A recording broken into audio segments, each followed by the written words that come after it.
Welcome to the interactive tutorial, where you'll uncover the core principles of intuitive level design. Find and collect all the dialogue lines to unlock the portal. Great! You've mastered the jumping technique.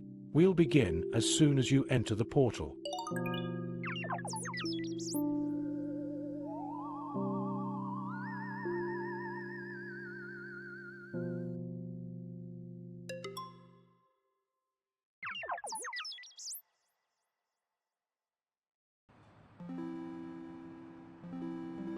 If you take a look at the urban environment around us, you'll find that it contains a large amount of visual information. For example, drivers use road signs, lane markings, and traffic lights as sources of information about speed limits. Shops, cafes, pharmacies, and hair salons inform visitors about their products and services through advertising signs, posters, and bulletin boards. A person who finds themselves in an unfamiliar part of the city navigates using street name signs and house numbers. In emergency situations, individuals also receive all critical information through visual means. This includes indications of the nearest emergency exit, location of first aid kits, fire extinguishers, or emergency call buttons.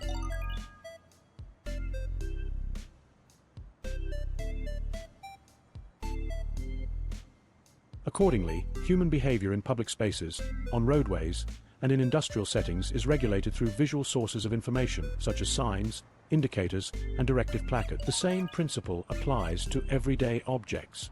Well-designed items intuitively communicate their function and proper mode of use through their appearance. In contrast, poorly designed objects fail to convey such cues and compel users to consult instruction manuals. Why is the visual method of conveying information so effective? The reason is that it frees a person from the need to constantly keep that information in their memory. In any unclear situation, it's usually enough to just look around and get all the instructions you need directly from the environment. It's incredibly convenient.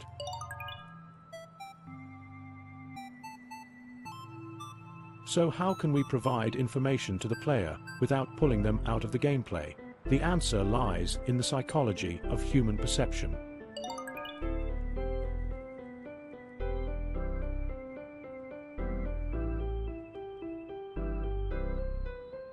Our brain can instantly analyze the environment and interpret large amounts of data on a subconscious level. That's why a designer should learn to communicate information indirectly to speak directly to the player's subconscious. When done right, the player won't feel like they're being led by the hand or having solutions handed to them.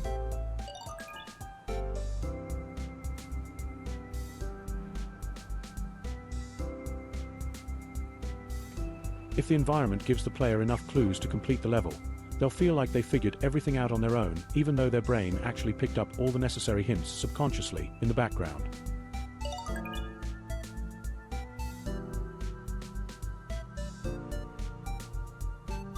Good design is always communicated through visuals.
To sum up, embedding visual information into the environment allows the designer to communicate with the player on a subconscious level, without interrupting the gameplay.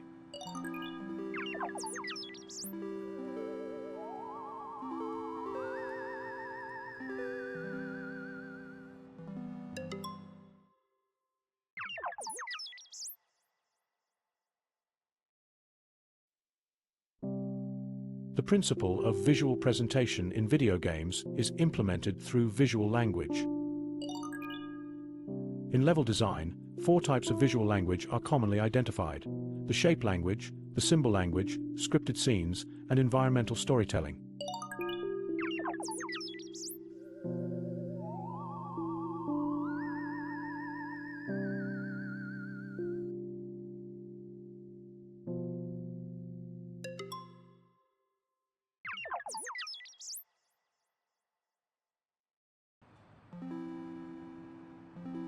Environmental storytelling is a form of visual language that uses details in the environment to convey information.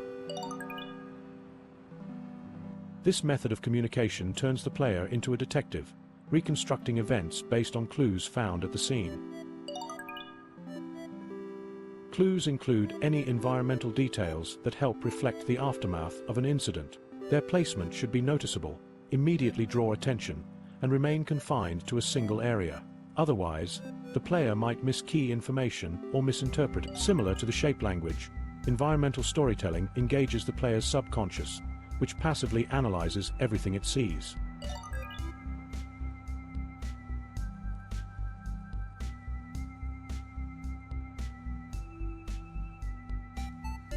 Compared to the labor-intensive process of creating scripted scenes, environmental storytelling is a cost-effective way to deliver narrative information.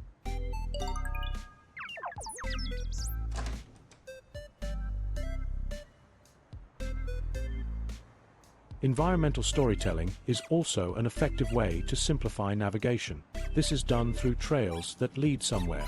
These may include footprints, shell casings, broken branches, dropped items, campfire remains, open doors, and so on. To illustrate the cost of a mistake through environmental storytelling, developers often use dead bodies as a visual representation of someone else's failed attempt.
Environmental storytelling allows for subtle hints to be embedded into the environment for puzzles. If you give the player a direct hint, they may complain about being handheld. But when the hints are integrated naturally into the world, the player feels like they figured it out on their own.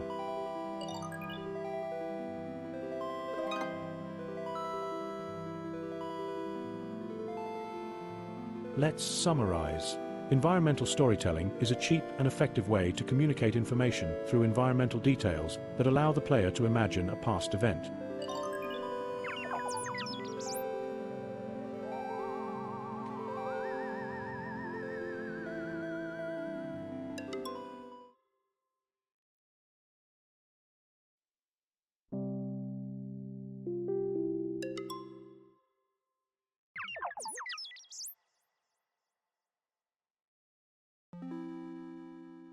Scripted scenes are a type of visual language that uses staged events involving characters or dynamic environmental elements to convey information. By nature, scripted scenes resemble theatrical performances, in which a scripted event unfolds before the player's eyes.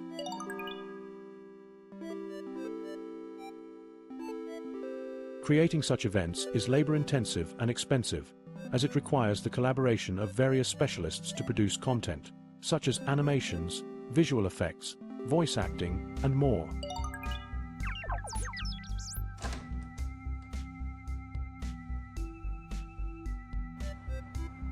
Most often, scripted scenes are used to deliver story and atmosphere. They help breathe life into the game world and fill it with background activity.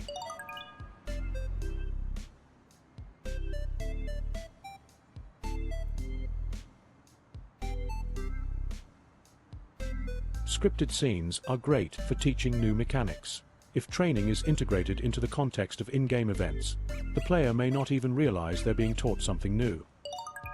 Scripted scenes can demonstrate the cost of failure by showing other characters falling into traps instead of the player.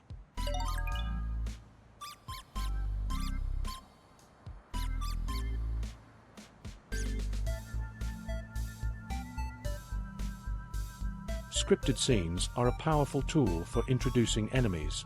Usually, the goal is to showcase the enemy's behavior and traits before the main character directly encounters them in combat.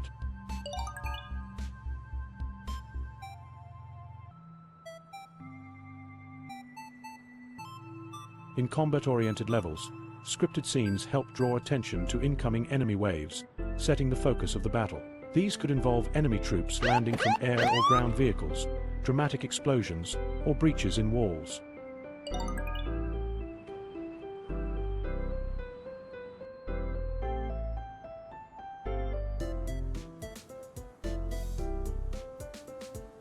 When enemies appear out of nowhere, it often frustrates players. Therefore, scripted scenes are commonly used to signal danger. They allow designers to highlight threats early, so players have time to react. For example, in stealth-oriented levels, enemy introductions are often framed through a short scene where the enemy speaks or performs an action to signal their presence. This gives players a chance to hide before being spotted.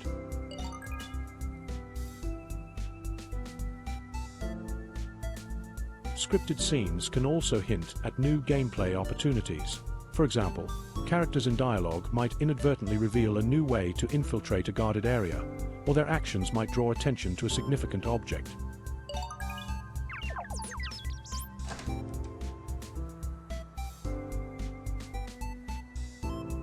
When creating scripted scenes, it's important to focus the player's attention, otherwise they may miss the entire event. Typically, this focus is achieved through physical constraints. For example, the player can be placed in a confined space with a single window through which the scripted scene unfolds.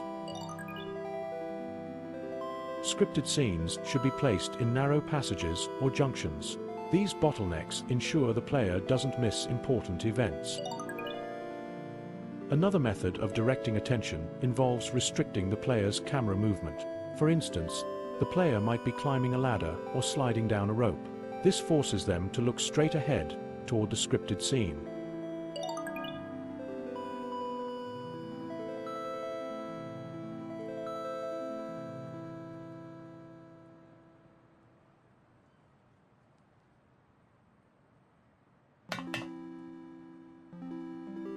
In conclusion, scripted scenes are expensive to produce, but they are a spectacular and effective way to convey visual information. However, they require deliberate player attention management to succeed.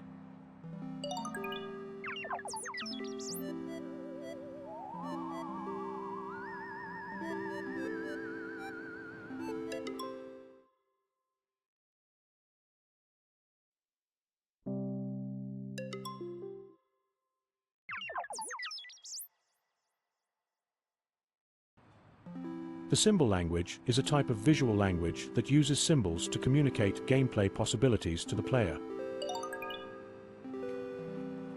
When the shape language is not enough, the symbol language comes into play. It allows designers to convey any information through three types of signals. Signs. The first type of signal is the sign. Signs are the simplest and most effective tools for visually conveying information.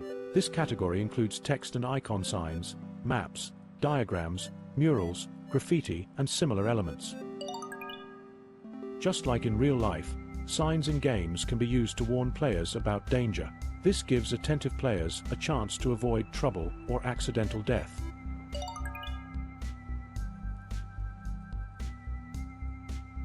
Conveying information through embedded text messages in the environment works best in slower-paced games. Players are more likely to read signs if they serve a function. That is, if they provide useful gameplay-related information.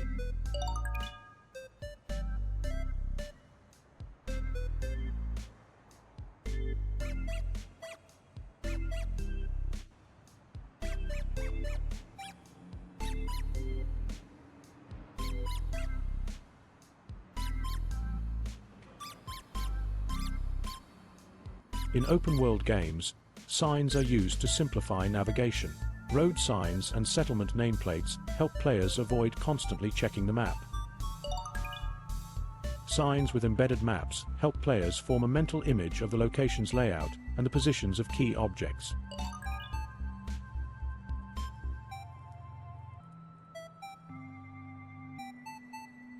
When it comes to designing the visual content of signs, using icons is usually the most effective approach. This is because someone who can't read or doesn't speak the game's language won't be able to understand textual information.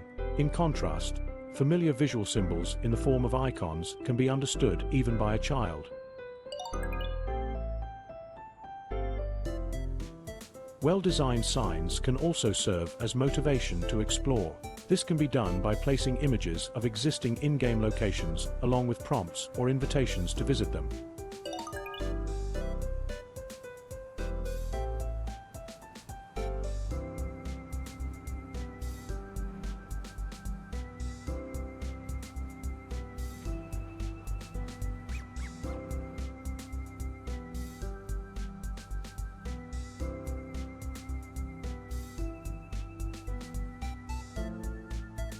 The faster the pace of the game, the more beneficial it is to replace text with icons. Reading requires mental effort and momentary concentration, whereas visual symbols are processed almost instantly on a subconscious level.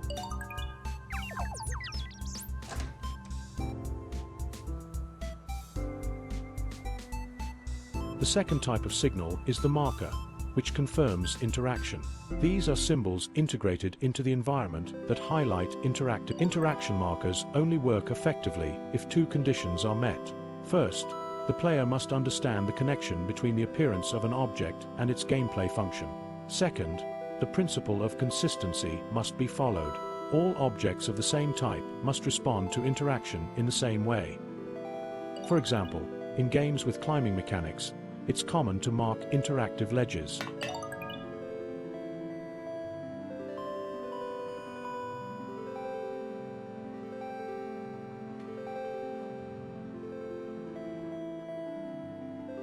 Explosive objects are often marked with the color red.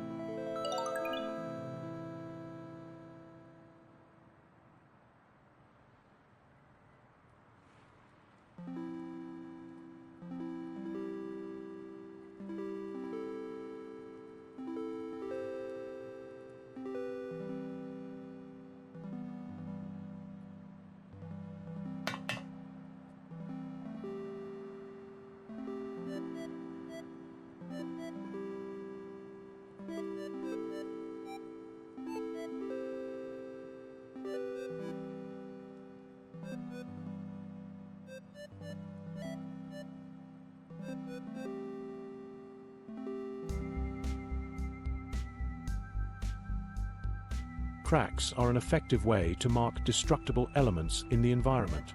They are subconsciously perceived as a structural weakness and suggest that brute force can be applied at that breaking point.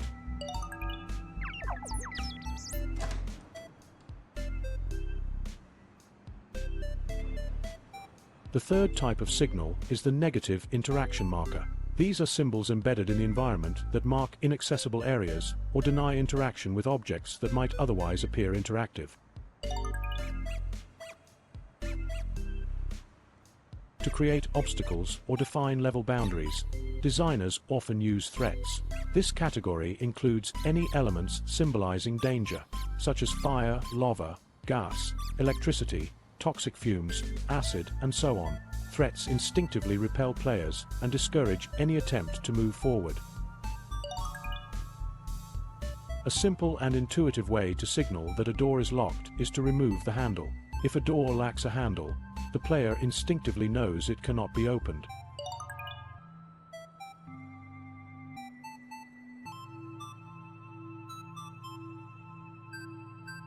When designing levels, developers frequently use windows with bulletproof glass to show the player the contents of locked rooms with valuable items inside.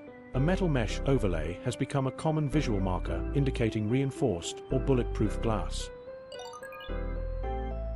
Another way to indicate that a door is inaccessible is to block the path.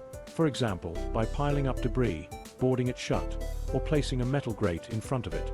In this case, the obstruction itself serves as a marker that denies interaction.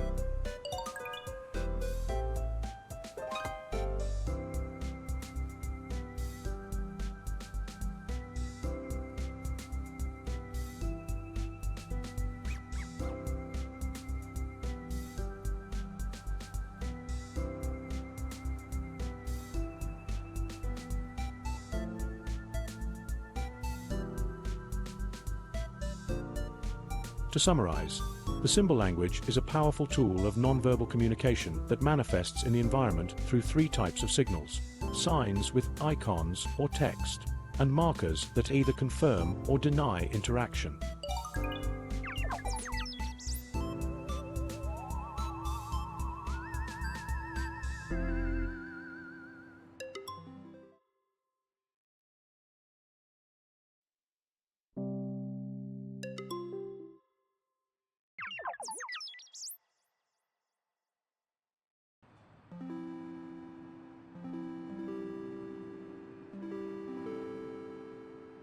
The shape language is a type of visual language that uses simple geometric forms to convey gameplay possibilities to the player.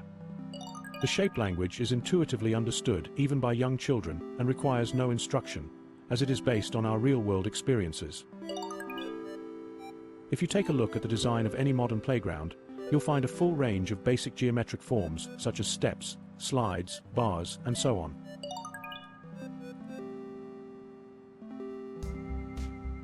On a playground, a child learns how to interact with their surroundings and begins to understand the physics of objects. They climb up the steps, slide down, hang from bars, and roll balls. Through play, a child develops an understanding of what to expect when interacting with objects of different shapes. The experience gained in early childhood becomes deeply ingrained and remains with a person throughout their life. That's why it's so important for a level designer to build environments using simple geometric forms as a foundation, shapes that visually suggest how the player can and should interact with them. Next, we'll explore examples of the most commonly used shapes, examine the feelings they evoke, and see how they influence player behavior.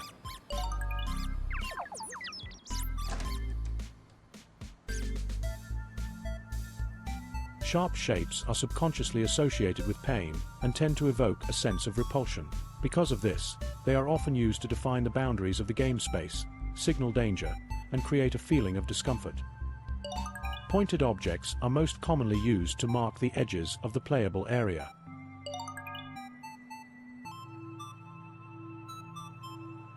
For example, in urban environments, this role is effectively played by barricades made of construction debris, wrought iron fences with spikes, barbed wire obstacles, or wooden palisades.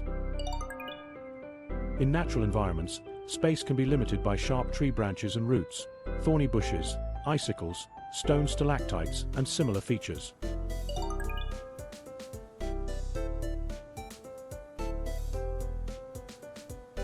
Sharp shapes are perfect for signaling danger. In most games, damage-dealing elements are designed using pointed and jagged forms. Since sharpness is instinctively perceived as dangerous, players tend to avoid physical contact with such objects. Sharp forms can also be used to create a sense of discomfort. Environments filled with pointed elements generate a feeling of danger and hostility that seems to emanate from the surroundings themselves.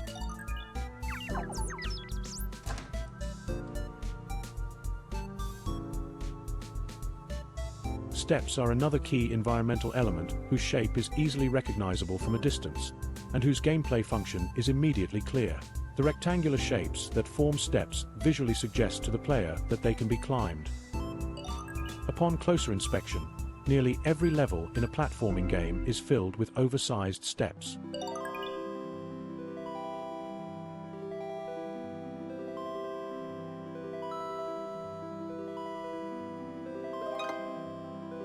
The step shape can also be used creatively to design puzzles, allowing the player to form a set of stairs using movable objects, such as boxes, carts, dumpsters, and so on. In natural environments, step-like shapes are often formed by terraces, sunken parts of the landscape, or ruins.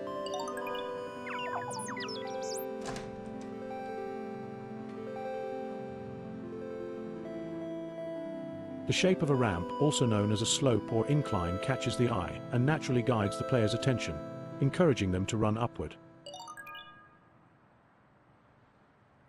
To climb a set of stairs, the player usually has to press the jump button several times and spend extra time. Ramps solve this problem by allowing continuous movement without loss of speed, at the same time ramps acting as natural guides. When players need to move quickly through a level, they will usually prefer ramps over stairs.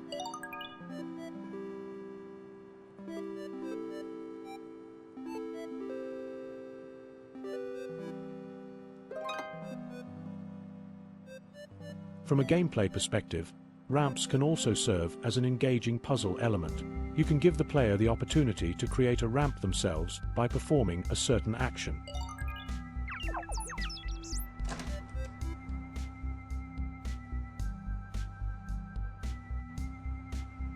A steep slope is used to serve two main purposes: defining the boundaries of the playable area and creating one-way movement. You can establish a natural boundary without relying on invisible walls or out-of-place fences by smartly using terrain features with steep inclines that the player cannot climb. When attempting to scale such a slope, the character will inevitably slide back down.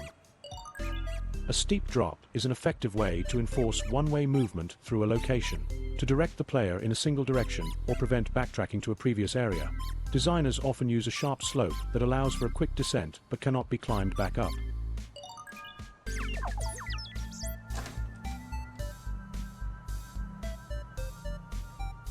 Round or cylindrical objects are inherently unstable. They can be easily pushed or rolled. These shapes are also frequently used as natural space blockers. It's difficult to grab onto a rounded object, and it's easy to slip off of one. If sharp objects are associated with danger, rounded shapes are their complete opposite. They subconsciously attract and evoke a sense of safety. As soon as a player sees a soft, rounded object, it becomes immediately clear that the surface is not only harmless, but may also cushion a fall from height. If you want certain elements of the environment to be perceived as safe, use smoothly contoured objects, like inflatable rings, cushions, mattresses, and so on, or fluffy vegetation, such as leafy trees, thick bushes, haystacks, etc.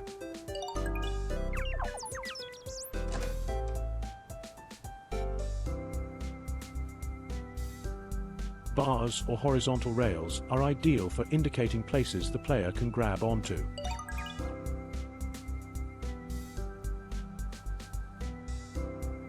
Bars are also commonly used in the visual design of objects that can be pulled or pushed. A bar-shaped handle sends a subconscious signal that it can be grabbed in order to move the object. That's why in virtually every puzzle, when several bars are arranged vertically in a row, they form the familiar shape of a ladder. This approach is typically used in situations where a traditional staircase wouldn't fit the context and needs to be substituted with other objects.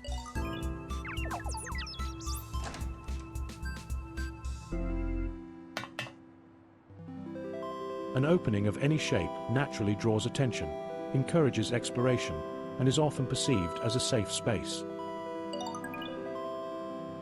A favorite trick among designers is to block the main entrances to buildings, forcing the player to find an alternate way inside, often beginning with a hole in the wall or a giant shattered window.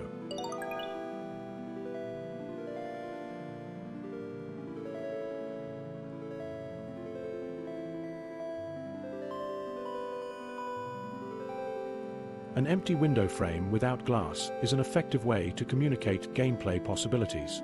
This detail helps the player quickly identify which of the many windows on a building's facade can be climbed through and which cannot. Openings of any shape visually invite the player to throw something through them. The shape of the opening itself often hints at which object is the right size or shape to fit through.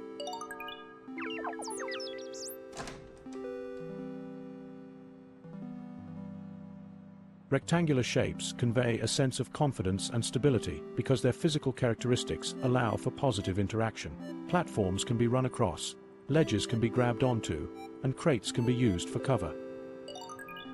Unlike spheres or cylinders, rectangular blocks are hard to move and cannot be rolled. As a result, they are subconsciously perceived as stable objects that can offer protection in dangerous situations. Rectangular platforms communicate to the player which areas of the level are traversable. In most shooters, rectangular blocks are the fundamental building elements used to construct combat arenas. The rectangular shape clearly signals which objects the player can hide behind for safety.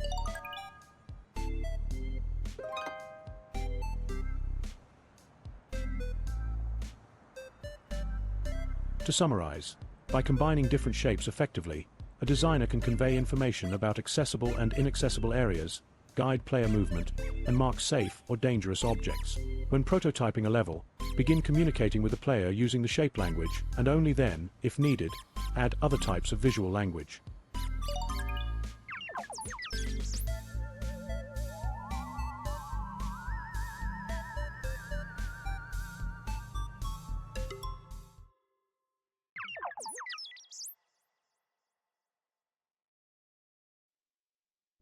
We've now reviewed all the types of visual language through which the principle of visual presentation is put into practice. Through the examples of using different types of visual language, we've seen that it's possible to visually convey nearly any kind of information. Tell a story, teach mechanics, indicate goals and level boundaries, simplify navigation, provide puzzle hints, warn of danger, mark interactive objects, and more. We've discovered that embedding information into the game environment allows the designer to communicate with the player on a subconscious level, without pulling them out of the gameplay experience. Now you know how to use visual language to integrate clear information into the environment. But how do you make sure the player actually notices it? That's a story for another time.